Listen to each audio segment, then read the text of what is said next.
The story begins by showing a terrifying wolf-like monster with glowing blue eyes. Its mouth is open, revealing sharp fangs capable of ripping apart its prey at any moment. In front of the monster stands an adventurer, struggling to remain upright. His body is weak, and he clutches his weapon tightly to prevent himself from collapsing. With a tense face and wide eyes, he yells with determination, vowing that he won't die in that place. The narrative then shifts to half a century earlier when a massive earthquake shook the entire world. This marked the beginning of the appearance of dungeons. Within these dungeons, countless horrifying monsters emerged, impervious to conventional weapons. Only those with supernatural powers, called skills, could fight these monsters. When someone defeats a monster using their skill, their level increases, making them progressively stronger without limits. Those who possess these skills are highly respected and admired by humanity. These individuals are known as the Awakened. In one part of a dungeon, a young man is seen battling a goblin. The goblin wields a spiked club, while the young man, named Kisaragi Tsukasa, fights with a sword. He has a skill called imitation, currently at level 4. Gripping his sword with both hands, he prepares to strike the goblin. With full force, he swings his sword towards the goblin's chest, shouting loudly as he does so. The goblin screams in shock as the tip of Kisaragi's sword tears through its skin, leaving a long open wound. The system notifies him that his imitation skill failed to copy any abilities. Frustrated by this, Kisaragi glares at the goblin, who is ready to counterattack. The goblin quickly leaps up, club raised, ready to strike Kisaragi. Startled by the sudden attack, Kisaragi is caught off guard. Just in time, someone casts the fireball skill, preventing the goblin's club from hitting him. A massive fireball engulfs the goblin, killing it instantly. A red-haired individual, who saved Kisaragi, approaches him calmly. He mocks Kisaragi for struggling against such a weak monster like the goblin. Kisaragi remains silent, staring at his savior. The savior's name is Tudu Kakeru. He has the Flame Master skill at level 15. He sneers at Kisaragi, calling him worthless trash. In his right hand, a small trail of fire can still be seen.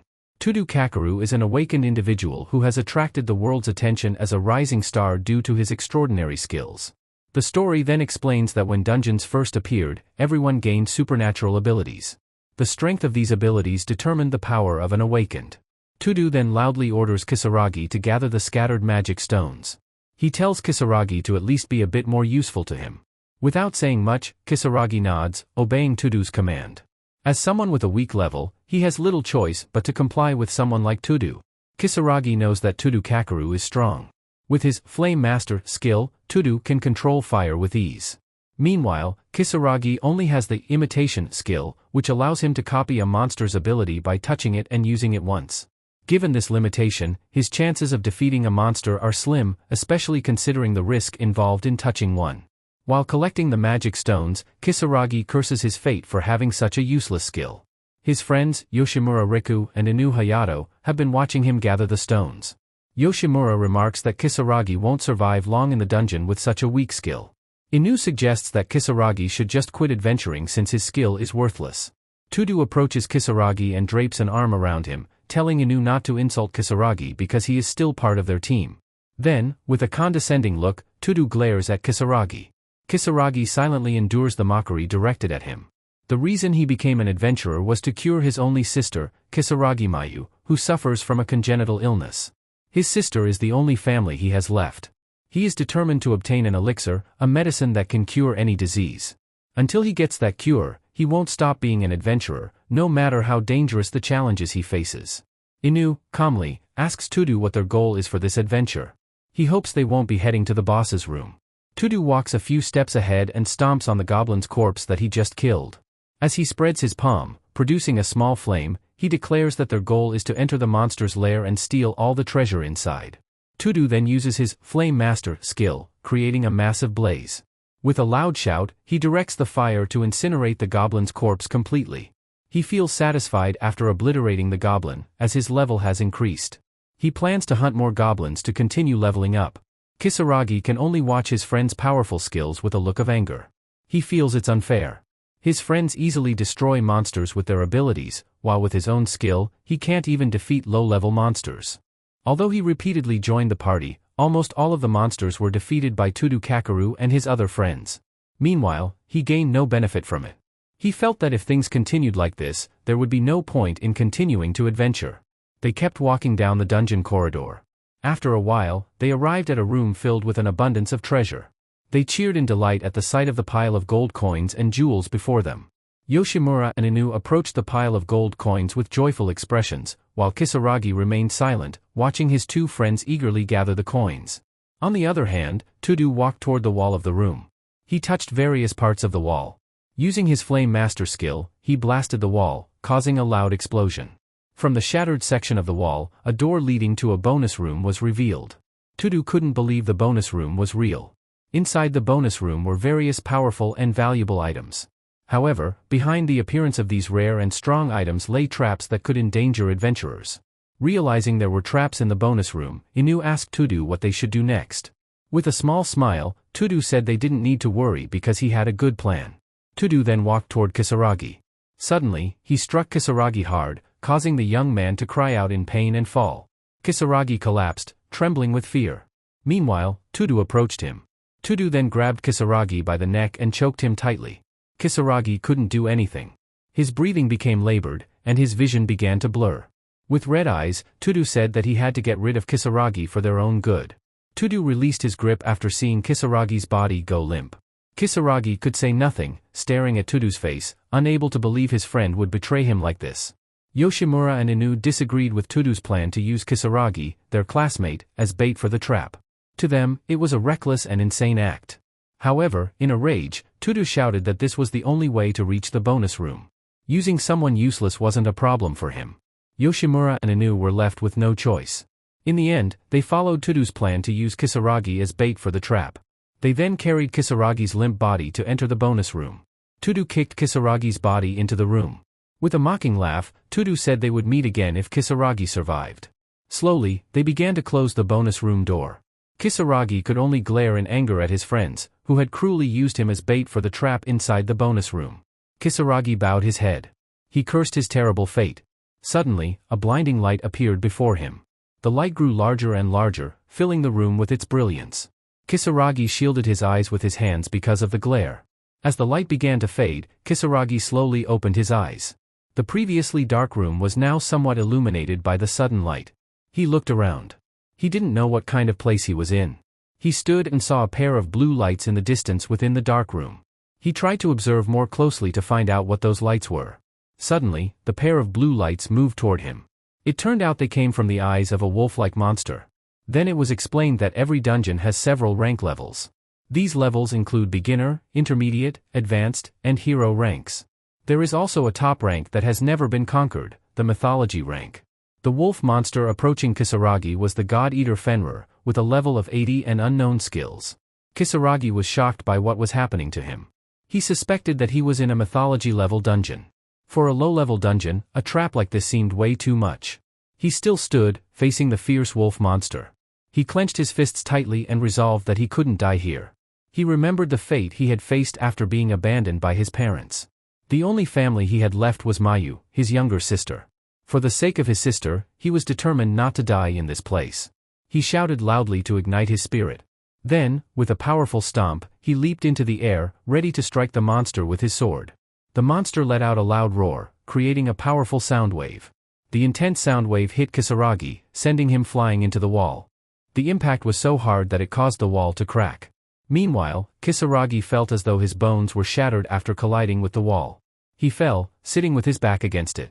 Blood trickled from his mouth, indicating that the inside of his body had been injured by the hard blow. The system then displayed a notification that the imitation skill had failed to copy. The monster let out a loud roar again, as if challenging Kisaragi to fight. Kisaragi remained silent. In his heart, he wondered, am I going to die here? Slowly, he tried to stand up despite the pain coursing through his entire body. In his mind, he saw a vision of his little sister laughing adorably. He felt sorrow and apologized to her, for he couldn't be the big brother she deserved. Tears welled up in the corners of his eyes as he lamented his unfortunate fate, lacking the strength that others had. Suddenly, a booming voice commanded the monster to bow. The voice caused the floor of the room to tremble and crumble as if bearing a heavy weight. Kisaragi was shocked to see the monster suddenly bowing, obedient to the command of the voice. Then the voice reappeared, thanking the monster. Shortly after, a woman's figure appeared, enveloped in a bright white light surrounding her body. The woman told the monster to calm down. She was a beautiful queen. She spoke to the wolf monster, saying that the young man in front of her was a valuable guest. She then softly welcomed Kisaragi to her castle. She intended to greet him. Kisaragi was still in shock. He had no idea what was happening to him at the moment. Meanwhile, fresh blood continued to drip from the wound on his head from the earlier collision. In a weak voice, he asked who the person in front of him was. The beautiful woman laughed at Kisaragi's question. She admired his calm demeanor in her presence. Then she spoke softly, saying, "This won't work if things remain as they are." Her left hand gently cupped Kisaragi's face. He was slightly startled and afraid, not knowing what she would do to him. She then brought her lips close to his ear and, in a gentle whisper, said that she was going to give him a gift. A second later, red light and strange symbols appeared around them. The woman's voice echoed, saying that Kisaragi must accept her gift with joy. Kisaragi's eyes widened as he felt a great power enter his body. The system then notified him that the imitation skill had evolved into the imitator. Another notification followed, stating that Kisaragi had gained a massive amount of magic energy, resulting in a significant level increase. Kisaragi wondered to himself, did my level go up? Did my skill evolve? He didn't understand any of it. The woman gazed at Kisaragi with calm eyes. She then said that she would leave that place. The woman began to step away from Kisaragi. However, in a weak voice, Kisaragi asked her to stop. He wanted to ask her for an explanation of what was happening to him. The beautiful woman then replied softly, asking Kisaragi to defeat the monster with the power she had given him. That was the way for Kisaragi to escape the trickster dungeon. In the blink of an eye, the beautiful woman vanished, leaving only a thin trail of black smoke. After her departure, the wolf monster began to rampage again, roaring loudly and baring its sharp fangs. Seeing the monster's power in front of him, Kisaragi doubted whether he could defeat it. The monster lunged at Kisaragi, swinging its sharp-clawed foot toward him. Fortunately, Kisaragi managed to block the attack reflexively with his sword. The system then appeared, displaying that the imitator skill had been activated. Kisaragi was slightly pushed back after parrying the monster's claw attack. The system displayed a notification, skill copying target, God-Eater Fenrir. Meanwhile, Kisaragi continued to think of a strategy to fight the rampaging monster. He stood facing the Fenrir monster. On the other side, the monster stared at him with sharp eyes. Its mouth opened, ready to pounce on the enemy in front of it. Kisaragi began to feel a little frightened as he faced the monster. He wasn't sure if his current power could defeat it. Then suddenly, the system notified him that the God-Eater Fenrir skill had been successfully copied. The skill that Kisaragi successfully copied was called Divine Power. This skill granted the effect of using the God Majesty to boost his physical abilities to their maximum level for a duration of 1 minute. Realizing he had successfully copied the monster's skill, Kisaragi felt confident that he could now face the ferocious beast. However, knowing he only had 1 minute, he had to strategize carefully about when to use the skill. Standing tall, he prepared to confront the monster, his confidence growing after acquiring the skill. The intense battle between Kisaragi and the wolf monster ensued. The beast repeatedly tried to claw at Kisaragi with its sharp talons, but he managed to leap out of the way each time. Kisaragi noticed his body felt lighter, allowing him to dodge quickly. He thought this must be because his level had increased. He then jumped back to create some distance between himself and the monster. His mind was set on copying Fenrir's skill. However, the condition for copying a monster's skill required him to touch a part of its body. Although he could always copy 100% of an opponent's skill upon touching them, he didn't always understand the true meaning behind those abilities. Meanwhile, the Fenrir monster grew more enraged, unleashing a deafening howl. The silhouette of a massive face with sharp fangs appeared behind the beast. On the other hand, Kisaragi felt his breathing grow labored from the sound waves of the monster's roar. His movements were hindered by the divine wolf dominance skill. His breath became heavier, and his body weakened. Leaning on his sword, he struggled to hold himself upright. At the same time, the system successfully copied the divine wolf dominance skill. It had the effect of significantly slowing down the target's movements for 10 seconds. Gradually, Kisaragi began to understand the skill. He realized that acquiring skills could enhance his own abilities. The monster moved again, launching another attack at Kisaragi. Kisaragi was a bit startled by the skill the monster was about to unleash. The beast lunged at him swiftly, aiming to tear him apart. Kisaragi watched the movement of his opponent with unblinking eyes. With quick reflexes, he leapt into the air, dodging the monster's attack. The beast's strike missed Kisaragi and left a massive gash in the walls and floor of the chamber. Kisaragi was shocked by the power behind Fenrir's attack. He realized he wouldn't survive if hit by those claws. The monster roared again, baring its sharp fangs. It seemed to grow even more enraged. Its eyes now glowed a furious red. The two were once again locked in a fierce battle. They exchanged blows, each trying to outmatch the other's strength and weaponry. Kisaragi's energy drained further as he continued to defend against the monster's attacks. He thought that if this continued, he might die from one of the beast's blows. He decided it was time to use the skill he had copied to defeat the monster. He resolved to activate the skill now or never. With determination, he activated the divine power skill. A brilliant flash of light appeared as the skill was activated. Standing tall with his weapon in hand, the system began copying the skill that the monster was currently using. With only 60 seconds remaining, Kisaragi raised his sword, preparing to strike the monster. Summoning all his strength, he slashed at the creature using the divine power skill. His strike landed on the monster's face, causing it to let out a loud cry of pain from the blow. Kisaragi continued attacking the monster with his sword and the skill he had copied. Loud explosions and flashes of bright light erupted repeatedly as their powers collided. Despite landing numerous powerful strikes on the monster, Kisaragi had yet to defeat his opponent. He thought to himself that due to the large level gap between him and the monster, it was impossible to fight from a distance. He decided to close the gap and attack the monster with direct sword strikes and punches. Fenrir unleashed another howl, creating a powerful sound wave. Seeing that the monster was attacking again from a distance, Kisaragi panicked, especially since the remaining time on his divine power skill was running out. He decided to attack the beast from above. With a strong push of his legs, he jumped high into the air, sword ready to strike. Time was ticking down toward the end of his divine power skill. Kisaragi launched his attack from above, aiming at the monster's head, and successfully inflicted a wound on the creature. He then landed directly in front of the monster's eyes. Knowing that time was running out, he intended to end the battle and finish off his opponent. He raised his sword and activated his skill. Swiftly, he aimed the tip of his blade at the monster's eye. But just as his sword was about to pierce the monster's eye, a loud shout suddenly echoed, commanding them to stop the fight. The system notified him that it had activated the imitator skill and successfully copied the wordplay skill. Meanwhile, on the other side, the queen smiled with delight as she watched Kisaragi's battle against the Fenrir monster. To her, it was an extraordinary fight. She then snapped her fingers. The snap caused Kisaragi to be pushed and fall, preventing him from plunging his sword into the monster. The woman then said they should stop fighting and continue with tea instead. The monster froze, obeying the queen's words.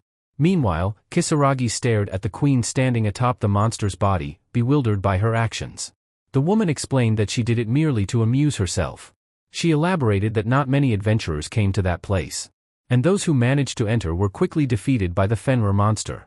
Therefore, she was surprised that someone like Kisaragi had appeared and faced her pet. Kisaragi remained silent, staring at the beautiful woman in front of him while holding his injured right shoulder. The woman then approached Kisaragi and gently asked him to fulfill her wish. She wanted to see the outside world freely. Kisaragi was shocked by her request. According to the woman, if she were in the outside world, her magical energy would weaken, preventing her from moving freely. That's why she asked Kisaragi to help her. Kisaragi responded that he would help her.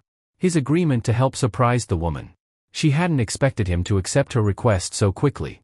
She chuckled softly with joy. In his mind, Kisaragi thought there were many things he didn't understand about what had happened. However, because of this woman, he had managed to defeat the Fenrir monster. So, he decided to cooperate with her. Kisaragi then asked what she meant by wanting to see the outside world freely. He wanted her to explain.